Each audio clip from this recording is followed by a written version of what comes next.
So what would be awesome is if you could like contour, shave a couple pounds out of here. I like to call it Day of the Dead makeup. Just paint a skull over my face. Make me look like a young Caitlyn Jenner. Okay. Easiest thing. Thank you. Tonight on Access TV, it's Gotham Comedy Live. Get ready to laugh with Travis House, H. Foley, Gary Anderson, John Bush. This week's host, Michelle Collins. Gotham Comedy Live, all happening right now. Ladies and gentlemen, Michelle Collins.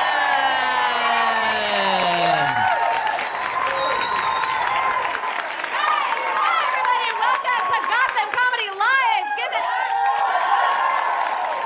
I always move this because it makes me look 9 times the size. Like, you never want like a skinny pole in front of you unless that's what you do for a living. Give it up. Hi. Oh my God, I'm very excited to be here. First of all, I love you guys here in the front. You're very close. It's like looking up at the Chrysler building when you're this slow. It's like terrifying. Honestly, this background, I look like Godzilla, like torturing. This doesn't help my height at all, like standing in front of a huge cityscape. I feel great. I feel thin. It was Yom Kippur. I fasted. I chugged. I call it the day where we honor Gwyneth. I just didn't eat the whole day. I read Goop. Not a recipe to be found. It was fabulous. I chugged a Diet Snapple. It was really great. He's the best. Raspberry flavored. Oh my God. Took it straight to Temple. I had a great time. When people are sitting so close to me here, I always wear like a loony tunic because I call it like my camel toe burqa because it's just like a little, I'm always like a little worried that it's like one lip or two. We'll find out soon enough. There's going to be a moment tonight. I wrote a little song about my camel toe. Can I sing it? It goes like this. Hi, thank you. Good. Guys, I feel like Celine in Vegas. That is so nice. Okay, here it goes. It goes. These jeans right up when I close my thighs. Every second of the night, bam, I have a front vagina. These jeans a creep when it's warm outside. Every moment I'm awake, the further up they snake, further up they snake. Anyways, we don't have the rights to that song, please. Okay, I'll kill all of you. I have to say, thank you guys. I'm actually very jealous because there's a girl up here with bangs, and you have such gorgeous bangs. And honestly, you see that I have this weird 1950s toupee thing going on because I'm growing my bangs out. And it hurts, it sucks. I'm telling you right now, it's gonna suck for you. I'm really sorry. It sucks, it takes 9 years. And I loved my bangs. I always said that I really wanted to look Asian. That was my thing when I had them. I was like, I had the liner, I had the bangs, and I wanted to look Asian so I could get a Jewish husband. I was like, this is the one way. She knows what I mean, girl. You know you dated some Jews, girl. They follow you, girl. Yom Kippur, you should have gone to Temple. You would have been the talk of Yom Kippur. They would have been like, who is that Asian girl? We love her. Anyways, meanwhile, I'm sitting in a corner with my Snapple, crying camel toe, why won't anyone talk to me? Okay. Hi, but I lead a fun life. It's a fun life. I kind of feel like we're in a TGI Fridays, but in a good way. I feel comfortable here. Thank you. He's adorable. But yeah, it's gonna really suck. One time they cut my bangs too short, and I called it the Fat Von D because it was very a big old. Please, this is my life. This is my life. This girl I love. Let's see, guys. It's been a very interesting couple of years for me, going all the way back to high school. I like to say, first of all, it was only a couple years back. I don't like to talk about it. Back in the 70s, I look great. They always say face or figure. I'm like, well, my shit is all face because I look young, but y'all know down here it's like Jessica Tandy from the neck down. It's horrifying. Gentlemen. And by the way, if you see lines, I am wearing Spanx. You get lines, ladies know, from the Spanx. So sometimes I'm like, God, I look so thin. And then I'll see a picture of myself from behind and it looks like someone pushed an inner tube under my arms. I'm like, what the fuck is going on here? I want them to make it like speed skating Spanx where all the fat just comes out right at the face, but then my body is like a size 2. But I have a big glowing face. Anyways, so back when I was in high school, I came up with a genius idea to, well, first, I wanted to be athletic. And so that's hilarious. And so I was like, well, what sport? Okay, basketball, never gonna happen. I'm very delicate, sir. I know you're not thinking that. It's true, I am. And I figured, okay, I'll join shot put and discus, because that's for kind of broad, strong girls. And it was great because I was the skinniest girl on the team. So I was running the fastest mile. But then they make you throw a metal frisbee. And I'm like, this is no fun. Oh, side note, did you guys hit any traffic from the Pope? Yeah. Did you guys really? Were you with him? She was like, girl, yes. You saw, what happened? You saw him from your apartment building? Was he at D'Agostino's? Just buying stuff there? That's hysterical. I'm screaming right now. I'm so excited. The only thing I'm more excited about than the Pope is Pizza Rat. I love Pizza Rat. I love Pizza Rat so much. Honestly, I'll tell you right now, I love the Pope. I'm a Jewish girl, but I love the Pope. I really do, genuinely. But I would not line up for the Pope. If someone told me that Pizza Rat was driving in a little Jeep down Fifth Avenue, I wouldn't be here right now. I'd be like, oh, I'm sleeping out for Pizza Rat. Okay, I love that rat. Y'all, he loves him some pizza. I don't know if you saw him. He's dragging that big old slice down the steps. I was like, this rat is so crazy. He loves pizza. It is so stupid. And then he didn't even get the pizza. I'm like, Pizza Rat, you so stupid. You drag that whole slice down and you didn't even eat it? I love Pizza Rat. He's so funny. Also, not a coincidence, by the way, that tomorrow is the 20th anniversary of O.J. Simpson's, I think, the verdict. And, right, is he here? Oh, fuck me. I just feel like a black glove raised in the air. I'm like, gotta run. Hashtag Pizza Rat. Love you guys. Bye. No, but it's the 20th anniversary of OJ, and it's no coincidence that the Pope is driving around in a white SUV. Hashtag Illuminati, you guys. Check it out on Twitter. What's that about? I'm like, you know, I love an Illuminati conspiracy. I'm like this guy, wait, he's really into it. Hold on. Is there like a triangle with an eye in your arm? Oh, really? Like tramp stamp? Illuminati tramp stamp? I want to know. Do you have one? Okay, so what if Beyonce was here and she was like, I'm not laughing, like she's not laughing, because she's a part of the Illuminati, everybody. Get into it. Beyonce's a part of it. I might be a part of it. Hashtag Pizza Rat, I don't know. I'm just so much to think about. No, but going back to high school, so I decided, by the way, you're adorable. I don't know where you came from. Hashtag Pizza Rat, I would also line up for you, sir. You're adorable. Okay, I'll make this quick. So in high school, I decided, thanks to my best gay friend, Katari, who is so great, he was like, you know what? It was homecoming time. He was like, you should run for homecoming queen. And of course I was like, haha, that's a great idea. And then I think I got too much sun one day. Like I got sun poisoned and I was like, I'm doing it. It was like the same feeling I had when I auditioned for American Idol, and it began as a joke. And then by the end I was like singing Jodeci and I was like, I got this. And then I was like, an outtake, it's fine. Anyway, so I was like, this is great. I'm gonna run for homecoming queen. And it was actually exciting. I got to the top two. So it went homecoming queen and then homecoming senior princess. And it was very exciting. Like we had to go to this football game, and this is kind of an interesting fact. I'm from Miami, by the way. Any Miami people here? Really? Yes. So wait, maybe you know this man I'm about to mention. I went to high school with a huge celebrity, folks, and you'll never guess. Remember the guy who he took bath salts and then he ate that guy's face off? Yeah, that guy was in my graduating class. Okay, I was like, that's how you know. That's why people want to get rid of Florida as a state. Okay, because that guy was at my homecoming, and I remember looking on like some website and seeing like a picture of like a Costco cherry pie and being like, what's that about? And I was like, oh, that's a man's face. And I know the guy that ate that face. So that is a hashtag Miami, hashtag Illuminati, hashtag Pizza Rat. Okay. Anyways, just adding them on. But no, that guy was there. So anyways, I go to this homecoming thing, and Katari tells me that in order to win, it was me against a girl named Sharon Walker, spelled Sharon, hashtag Miami. Sharon was amazing. We loved her. Anyway, so it came down to a song. This is really true. And he taught me this song. It's my high school song. And now I know you guys already know that I have the voice of an angel. I clearly proved that earlier tonight. But anyways, no, so we had to sing this song, and it was extremely moving. And I lost, which was fine. And I actually went to hug Sharon, and I thought she was like welcoming me with like beautiful open arms. And then as I went over to hug her, she actually punched me in the face. That is not a lie. Punched me in the face, and I was like, Sharon, how could you? And then it was like the guy ate the guy's face off. Pizza Rat. Here we are. But I do want to sing, if you don't mind. May I sing my high school song for you guys? Because it's actually, I want you to know, we're ending on this. But I really want you to know something. This is a gift. This song has never been put on Laserdisc. It's never been put on 8-track. This is not on iTunes. This is a one-time only situation, and it is the most beautiful song. Here we go. Far beyond our dreams and our wishes, far beyond our hopes and our fears, rise the challenges of tomorrow that we face throughout the coming years. Bump, bump, bump, bump. We strive towards the light, boom, to fix our eyes on the stars of truth. This is our hope, our challenge, light and truth in search of tomorrow today. And that is a public school song, ladies and gentlemen. So don't you dare tell me that Miami Public Schools, thank you, sir. Guys, thank you for listening to that. We have such an amazing show. Please stick around. All our comics are coming up next.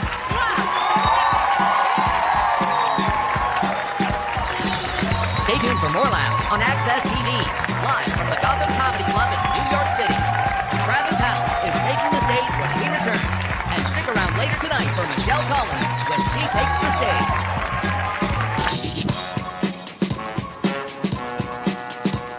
wants to believe their parents are having sex? You never believed your parents are having sex, right? No. I used to think my parents were playing cards. I did. I'd walk by their room at night. I'd hear my mother shout, "Hit me." I thought they were playing gin rummy.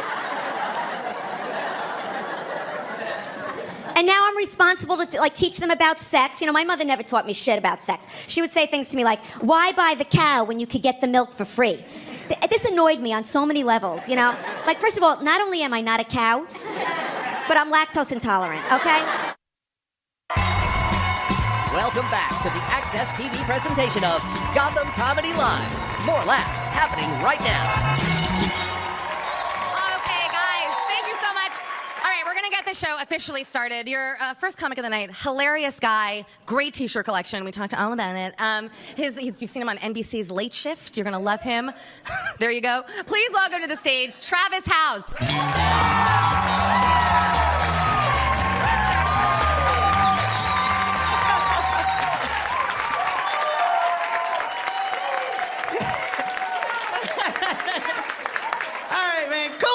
You guys already, man. All right.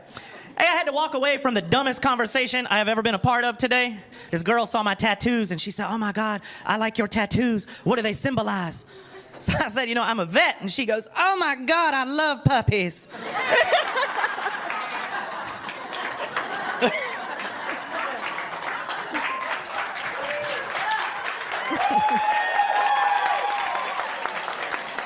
I told her, I said, "I'm not that kind of vet. I'm actually a veteran." She goes, "Oh, so like you don't eat meat." So I spent 4 years in the Marine Corps Infantry, United States Marine Corps. Right, thank you. Thank you. Thank you. The biggest thing the Marine Corps taught me was how to be secure in my manhood and my sexuality, right? I had to learn the hard way really quick to get secure really fast in cold weather training, right? The first thing they teach you during cold weather training is when your buddy goes down with hypothermia, the fastest way to get his body temperature up is to get in a sleeping bag with him. Naked. Skin on skin contact, right?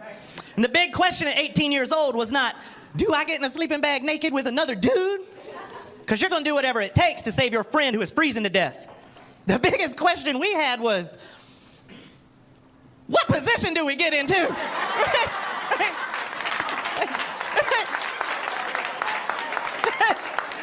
Big man, do we go face to face and mash our castle towers, right? Sir, do we go buns to buns? Am I the big spoon or you the little spoon? Like, how are we doing this? You certainly didn't go in head first, right? Well, the Navy does, but that's a whole nother story.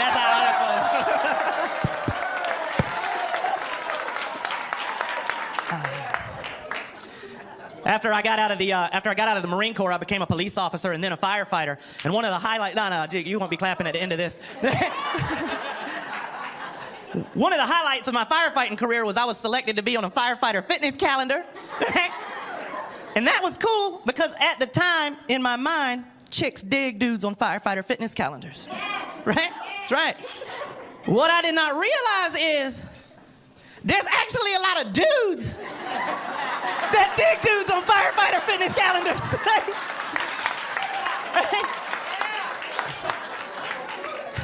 I had never been hit on by so many gay men in my life, and I loved it. I embraced it like cold weather training. I owned it. The first time I got recognized from the calendar got really awkward for both parties involved. Because I walked into the gas station, and when I did, this little gay clerk that was working freaked out. He lost it. He goes, OMG!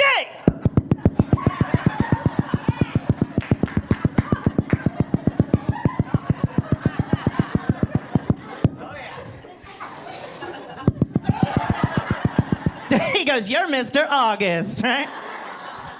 And me being the modest man that I am, I was like, "Yeah, you know, how'd you guess," right? He goes, "'Cause you're pinned on my headboard, mister." Oh, what do you say to that? I'll tell you what I said. I said, "Hey, you think I can get a free Slurpee?"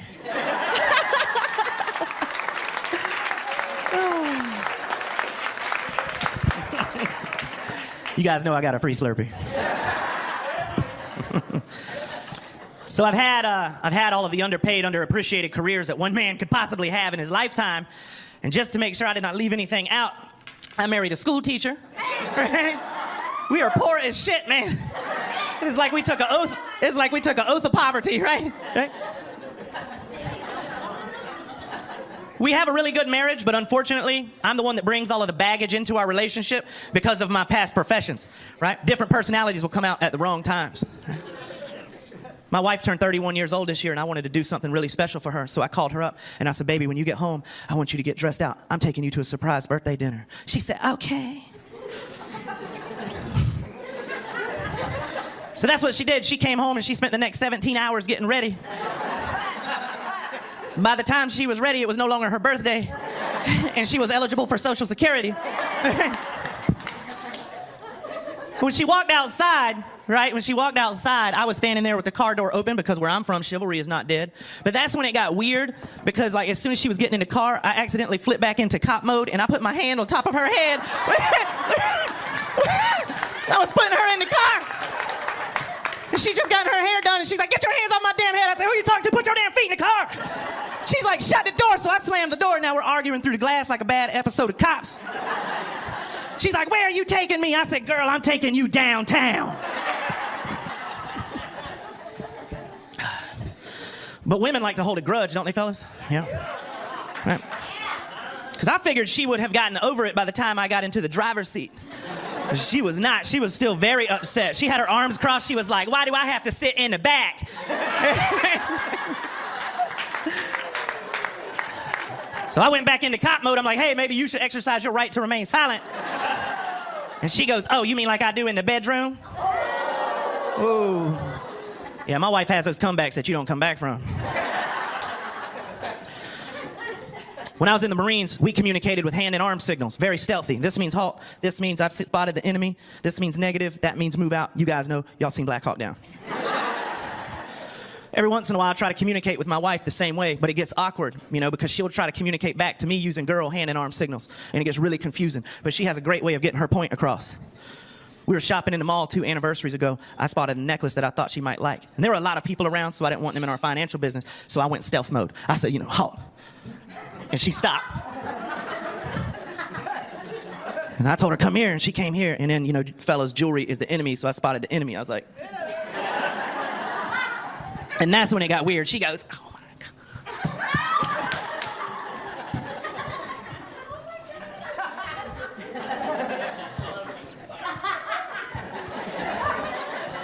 So I turned the price tag over and I saw what it cost. I said, negative, Ghost Rider, move out.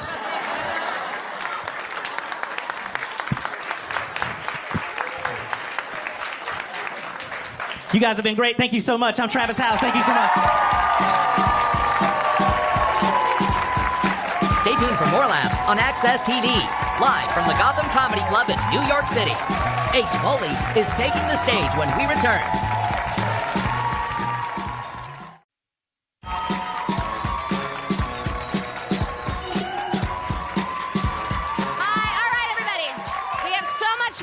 These people are maniacs, and I love them so much. We have a lot more comedy to bring to you guys, so I'm going to go continue drinking wine. I'm having the best time. And while I'm doing that, please welcome, you know this next guy. He's in Center City Comedy. It's a hilarious sketch group, and his name is H. Foley. Everybody, bring him up! Thank you. Thank you, thank you, thank you. Thank you. That's nice. That's nice. That's nice. Thank you. My God, that is so sweet, guys. Thank you so much. It is good to be here tonight. I got my skinny jeans on. 42 loose fit. No big deal. I'm trying. I try to look cool as a New York City comedian. You know, I get the sneaks, the jeans. No matter what I wear, I end up looking like a lesbian poker player. Not a good look. Not a good look. I hear people after the show, they're like, she was funny. She was good. I could see you did there. That was good. That was good. That was good. I started out doing comedy in Philadelphia. I've been up here for a few years. Thank you, Philly. I used to live in New York, though, for like 10 years before I did comedy. But back then, I was really into, not web design. What's it called? Cocaine. Sorry, I gotta get it.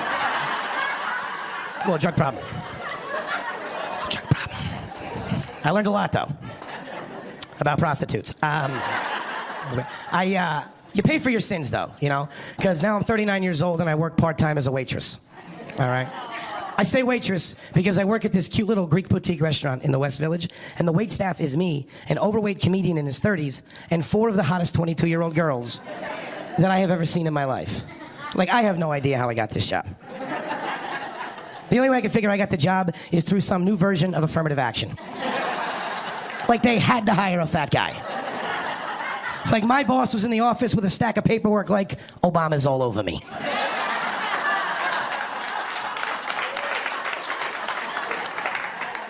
We don't get a fat guy in here, they gotta close this down, all right? Get out there and find somebody. I just happened to be standing outside that day looking in the window with an ice cream cone like, ugh. What's up, you guys hiring?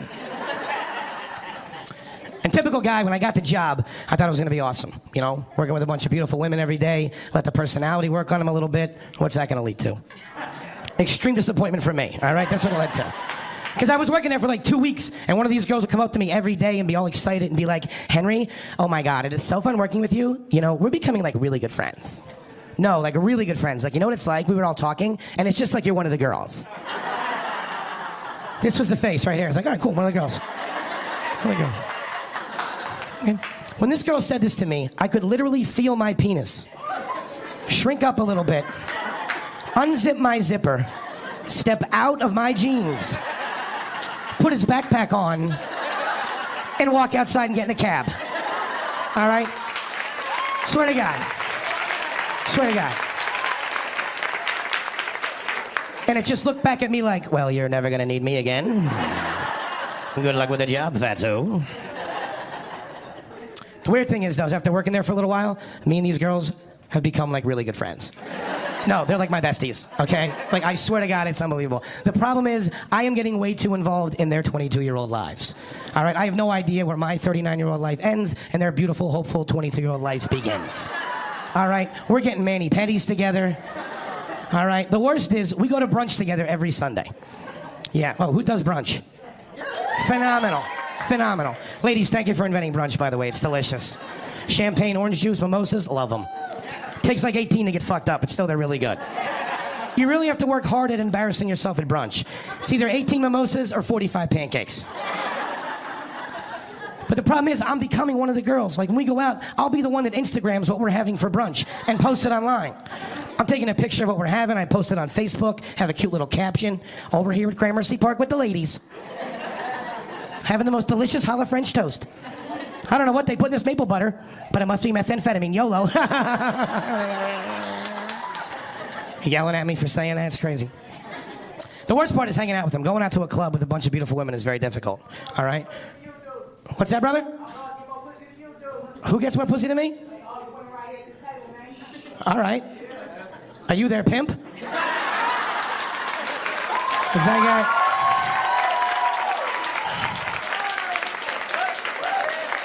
I got a 20 on me. Can you spot me the other 5? All right. Thank you, Meek Mill in the back. I appreciate that.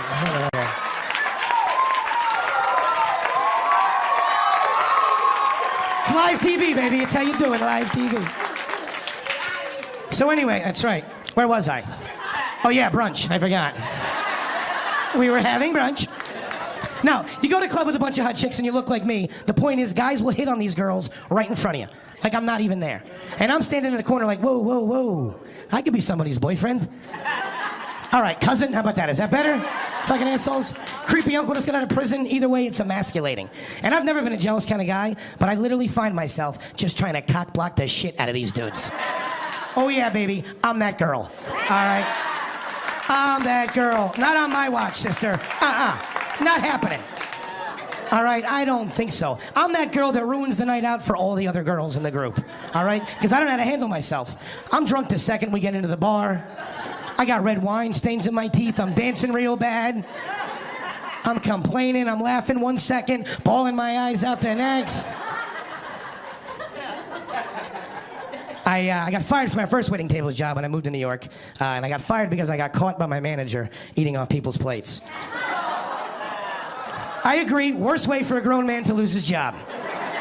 All right? But it's not like I walked up to some lady and grabbed her burger and took a bite. It was the back kitchen. There was an appetizer tray. There was a mozzarella stick. No one was around. Do the math, my friend, okay? But I got fired because they had me on surveillance camera doing it. Yeah, and it's that old grainy black and white surveillance footage. So I look like Babe Ruth stealing a mozzarella stick. So I call my parents, right, and I have them both on the phone at the same time. And I'm like, guys, look, I got fired. I don't want to talk about it, but I'm going to need help with the rent this month. My mother would not let it go. She's like, what? Who would fire you? You're such a good boy. Well, I would never fire you. What happened? You tell me right now what happened. I am going to send these people an email. This is ridiculous. And I'm like, Mom, I was eating off people's plates. And then she goes, you're disgusting. All my dad wanted to know was, what were you eating? What was in front of you that you could not contain yourself like a human being? Now, the only thing that saved me is my father's notoriously cheap, and he loves seafood.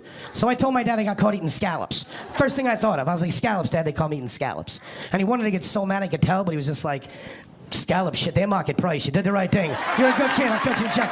Guys, I'm Mitch Foley. Thank you so much. You're awesome. Stay tuned for more laughs on Access TV, live from the Gotham Comedy Club in New York City. Gary Anderson is taking the stage when we return.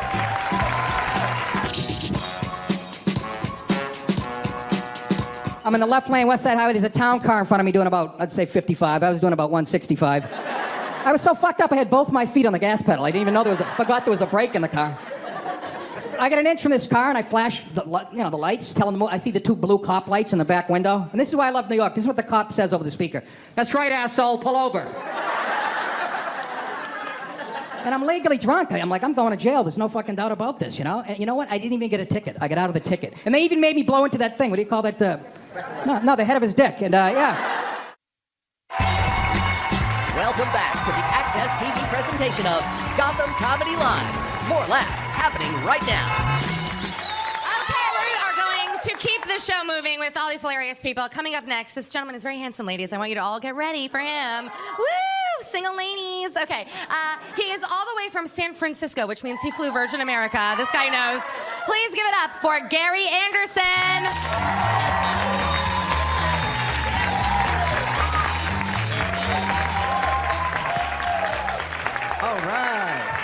All right. Thank you, guys. Feels like a home game. Appreciate it. Nice. I had a situation recently. Had to buy a pregnancy test. And pregnancy tests are weird as hell to me, mostly because they're 99% accurate, but they come in packs of two. Two, like a fucking Twix bar. It's 99% accurate. Why do we need two of the exact same thing? You know, so this girl, she takes the first test, and that test comes back negative, and I'm really excited about that, but for some reason, she picks up the second test, and I knocked that shit out of her hands. I was like, no, I think we're good. We got the results we're seeking. Let's hit the club or something. Turn up. But she was like, no, I'm not gonna save a pregnancy test. That's weird. Who does that? I'm gonna take it. So she takes the second test, and really strange, true story, that test comes back positive, and she is freaking the fuck out. She's like, oh my God, like, what do we do now? And I'm like, what do you mean, what do we do now? We fucking buy more tests. Shit's gonna turn into a best out of 7 NBA Finals series. Like, no, yes, no, yes, no, fucking I win. Give me my trophy. I like to thank God. He's always been there for me. I like to thank my teammates. We got great camaraderie, great chemistry. We studied a lot of film, and I know we split those first 2 tests. Y'all thought we was gonna lose because we lost home field advantage, but we persevered. We defied the odds. We came back, won Game 6. This one's for the fans. You guys are the best fans. And I know it's some people out there trying to hate on this 3-peat, but a dynasty's a dynasty. You gotta respect that. It's good. Man. I don't have any kids though. I got a huge family. I don't know if I want kids. I have a huge family. A lot of nieces and nephews. Have no shame in asking for shit. Anything. Anything. Like one of my nephews asked me if he could have my laptop. But he asked me if he could have my laptop when I die. And I'm like, what kind of request is that? Like, do you know how computers work? Do you know how death works? Like, I plan on being here a minute. You know, like I'm a 30-year-old, fit, non-smoker, non-rapper. I live in an up-and-coming neighborhood. I ate a fucking kale salad today. I plan on being here a minute. You don't think that I'm gonna outlive a 2011 refurbished MacBook Pro with no spacebar? The spacebar. The space bar don't even work. But he's from the hood, so like all he knows is hood. And he was like, Uncle, but what if you get shot? And I'm like, why are you so excited? But you're right, I could get shot, I could. But I am exiting that 15 to 34 age range where homicide is the leading cause of death amongst black males. You, sir, are entering it. So let me get that Xbox.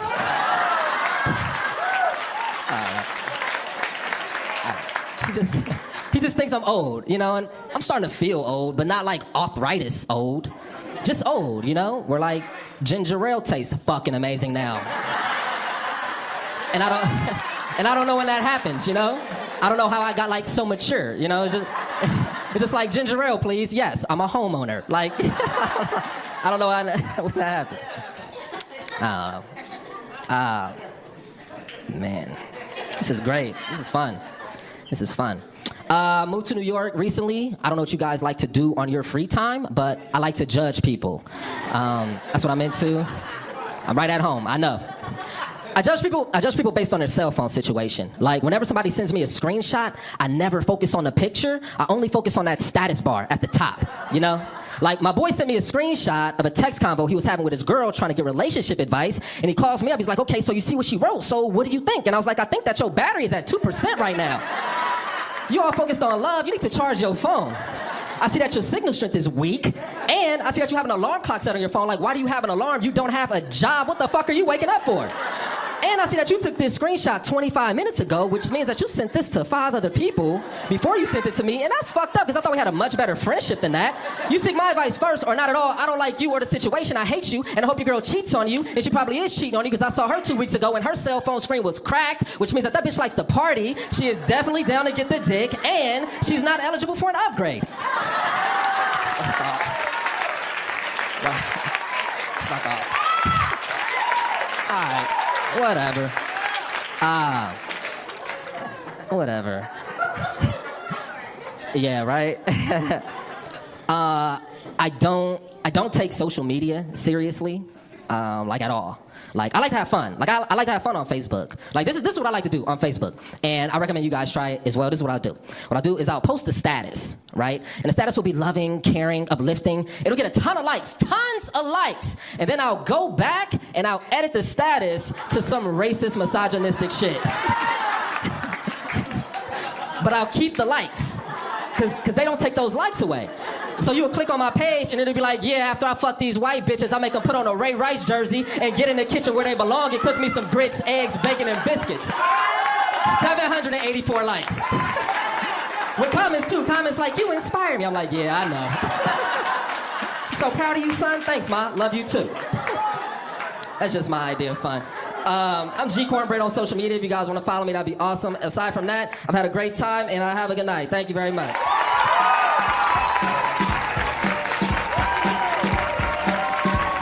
Stay tuned for more laughs on Access TV, live from the Gotham Comedy Club in New York City. John Bush is taking the stage when we return. Welcome back to the Access TV presentation of Gotham Comedy Live. More laughs right now. Okay, everybody, I'm very excited to introduce this last comic tonight. He is a lovely guy. He's from Iowa, corn country. 2 people from Iowa here, so you better laugh, you two. Anyways, you've seen him on Law & Order SVU, which is high chic. I want to know what you did. Were you a corpse or were you a body on it? Or did you have a speaking line? I had like 5 lines. Wow. Are you in the guild? That was my line and then a gung-gung. That's very exciting. Please give it up for John Bush, everybody.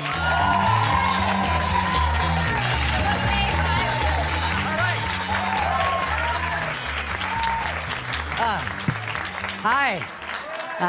My name is John Bush. That's 2 places people piss.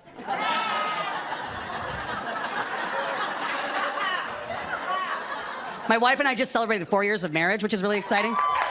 Yep. And her name is Barbie, so she's Barbie Bush. That's right. And she's a hairstylist, so I got the hookup. We've been trying to exercise a lot. Recently, we did yoga, or as I like to call it, try not to fart for an hour. Dudes, has any dudes here done yoga? Don't, because you will fart. My wife was like, let's do yoga. I want us to do something together, like yoga together. It'd be amazing. And we did. It was all women in the class. And she's like, let's be in the middle. I was like, no, by the side with a window and a fan. And in yoga, you focus on muscle groups that you normally don't think about, and as a result, you forget about other muscle groups. So just in the class into this yoga position called downward facing dog, I went into methane emitting wildebeest was my position, and it was Carnival Cruise Line loud, unmistakably mine fart. There was only one tuba in the symphony. It was just like, yeah. And I looked around expecting to get the who got the chi look. Thank you, two people. And I expected to get the mean look from all the girls, but they didn't even like seem to bother them. It's like they heard my big fart, and they all decided to get their little toot toots under that one right there. It was a window of opportunity. I farted, I was like, and the teacher was encouraged. She's like, people are just really letting go of negative energies. I was like, yeah, I started it, bitches. My wife and I just got a house for the first time, and it's really, yeah, so exciting. And I'm super sensitive about everybody's opinion about the house. My wife's sister saw the house for the first time. She goes, what a wonderful little starter home.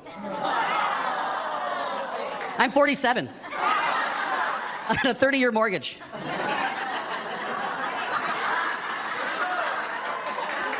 My next house is hospice.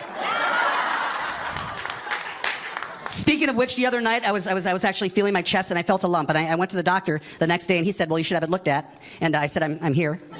And I had to get a mammogram. God bless you women what you go through, because dudes, it's a giant vice grip for your boob. And they don't care about comfort, do they, ladies? They don't. It's a giant vice grip. And you know how in life, as you get older, you find words come out of your mouth that you never thought you would say. And I said to the woman running the machine, I go, you're not putting my tit in there. And 2.7 seconds later, my nipple was out here. I had a dorsal tit. And then the machine lets go and it stays that way. It felt like a douchebag. Like, oh, let's go swimming. Well, turned out to be nothing, folks. Just some random gelatinous mass, which is how I feel about myself anyway. And my wife can never lord over me that I've never had any typically female procedures. So I had them also run a pap smear. Okay, the other night I told that joke, and a woman in the front row, blonde, sitting right there, goes, that's not real. And it reminded me of a young lady that helped me one time at the mall when I was trying to get a shirt at the store, and this girl helped me, and this is how she talked. Anyway, sir, just to let you know, honestly, if you're gonna try anything on, just go to the dressing room, okay? Because I will bring you some great shirts, and it'll be really great. It was like she had to have a mouth transplant, but they ran out and had to give her a butthole. That's what it looked like. I can only give blowjobs to guys with really small penises. I've learned a couple things in my first 4 years of marriage. Number one, I've learned my wife doesn't want any evidence of my existence in the morning before she goes to work. She hears me breathe, she's annoyed. So that's when I try my jokey jokes out on her when she's in the bathroom, putting on her makeup, because she's the worst audience ever. If they work, holy shit, it's gotta be good stuff. So the other day I went in there, I was like, honey, what do you think of this? And she goes, you're a butthole. I was like, thank you. The other thing I learned is that my wife, she told me one day, she said, John, you are not a good listener. So I went to the hearing doctor. And after running a couple tests, he showed me a chart. And he said, hey, John, here's a frequency you're missing, and it's most women's voices. So I told my wife, when I get something through to me, you gotta go doo-wop bass singer guys, be like, bow da bow, ba dang dang dang. Pick up your fucking socks off the floor. Yip-a-dip-dip-dip-dip-dee. The nice knives don't go in the dishwasher. Yip-a-dip-bow-bow-bow-bay. Please make foreplay much higher priority in the bedroom. So people happy with football season starting? You like that? People, you guys are legendary tailgaters. I know this. And you guys like to tailgate. Don't tailgate for the wrong sport. I did that with my 4 buddies, and we got really drunk. And, you know, football, that's a good one, right? Baseball, sure. Don't do it for a track meet. My friends and I went to a world-class track meet, completely hammered, and we got in the dumbest argument I've ever been in my life. Up in the scoreboard at this place, it had the name of the athlete and their affiliation. But if they weren't affiliated, it just said unattached. But the D, the last D of that word didn't make it, and my friend goes, dude, this guy's from Unitache. Where's Unitache? I'm like, shut up, it's near Kenya, they make amazing baskets, shut up. I think if I could be anything, I'd be a figure skater, because they're the coolest, aren't they? Because they get to end their routine with this thing. I love that move, man. There's always a little look to the people in the crowd that hate that skater, the little screw you, I got a metal bitch now look. You gotta watch for it. It's always like... I do that after simple chores. I'll finish a chore at my house and I'll be like, dishes. My hero is Aaron Ralston. Aaron Ralston was that guy who was hiking out west a few years ago in the canyon, and the giant boulder rolled onto his arm, wouldn't come off. He had to cut his arm off to live. Remember that guy? But someday his 15 minutes of fame are up. And that means there's a chance he's at a cocktail party and somebody's bragging about their camping trip, and they don't know his story.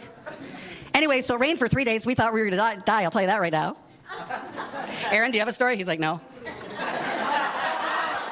Okay. It's a little different than your story, but one time I was hiking out west, I was in this canyon, and this big boulder rolled onto my arm, and it wouldn't come off, and I was like, shit. Because it was a canyon. And as then the days wore on, I realized I got to do something. I remember on the 6th day, I just said, I'm not ready to say goodbye to life. And I remembered my rusty, trusty pocket knife. And I got that out, and I opened it up, and slowly began to saw through my arm. And finally, the last vestige of skin broke free. In a daze, I stumbled through the rest of the canyon, and then I rappelled down a big cliff with one arm. Never did that before. And walked 20.2 miles to safety and lived. Woo! But I got to tell you, I'm really glad it didn't rain like you guys had, because that would have sucked. Thank you very much. You guys are great. Stay tuned for more laughs on Access TV, live from the Gotham Comedy Club in New York City. Michelle Collins is taking the stage when we return. Okay, guys, first of all, the show's been amazingly funny and hilarious. So good. I'm having the best time. I want to tell you a quick funny thing. I just moved back to New York. I lived in New York for many years, but then I made the mistake of moving to LA. And then I left LA when I realized the only job openings were for Uber drivers. And I was like, that's not going to work. So I came back to New York, but in my Mercury, being like, beep, beep, I'm back. Anyways, if anyone needs a ride, $4, pretty cheap. But I remember when I lived in New York many years ago, why I really missed it were the artists. There were great artists here. And one time I was bitten by a rabid dog. We'll save that story for another night. Bring the wine. I was bitten by a rabid dog, and I went to the hospital. And I heard the craziest thing that I've ever said, and I want to share it with you. I walk into, this was St. Vincent's, no longer a hospital, but it's fine. It was too haunted. They were like, we got to shut it down. It's too haunted. But anyways, I went to St. Vincent's, and there was a woman named Sheila there. And Sheila was out of her mind, and the doctors were like, Sheila, come on. She didn't want to lay down, and they were like, Sheila, lay down on the gurney, Sheila. And she looked at them, and she said the craziest thing I've ever heard in my life. She said, I'm going to rent space in your head all night, bitch. To the doctors. And I was like, that's why I want to come back to New York. Because even the crackheads are poets here, okay, people? This is a wonderful town, and we are very blessed to live here and be here tonight. And on that note, I would like to bring up our hilarious comics. Come on to the stage, guys. So great, so handsome, so wonderful, hilarious. Okay, guys, you had a good time today? Okay, Travis House, H. Foley, Gary Anderson, John Bush. Guys, thank you so much. Great job. I love how